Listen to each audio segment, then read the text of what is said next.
വിദേശ നിർമ്മിതമായ കാംറാബ്, ബെറിറാബ് എന്നീ മരുന്നുകളാണ് പേവിഷബാധയേറ്റവർക്ക് നൽകേണ്ട മരുന്ന്. വില നിയന്ത്രണ ചട്ടം വരുന്നതിന് മുൻപ് കാംറാബിന്റെ വില 6993 ബെറിറാബിന്റെ വില 7000 രൂപയുമായിരുന്നു.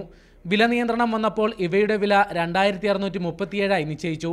കമ്പനികളുടെ കൊള്ളലാഭം ഇല്ലാതായതോടെ ഈ മരുന്നുകൾ വിപണിയിൽ നിന്നും അപ്രത്യക്ഷമായി.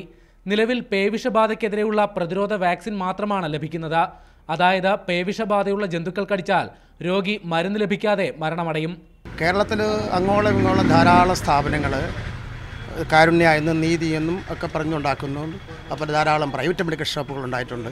ഈ പറഞ്ഞ എല്ലാ സ്ഥാപനങ്ങളും ഉണ്ടെങ്കിൽ പോലും ഏതെങ്കിലും ഒരു സർക്കാർ സ്ഥാപനത്തിലോ ഏതെങ്കിലും ഒരു പ്രൈവറ്റ് മെഡിക്കൽ ഷോപ്പിലോ ഒരു ഇഞ്ചക്ഷൻ, പേവിഷബാധയുടെ ഒരു ഇഞ്ചക്ഷൻ എങ്കിലും വരുത്താനുള്ള സംവിധാനം ഇന്ന് വരെയും, ഞാൻ ഡ്രസ് കൺട്രോളായിരിക്കുന്ന കാലം മുതൽ ഇന്ന് വരെയും ഉള്ളതായിട്ട് എനിക്കറിയില്ല.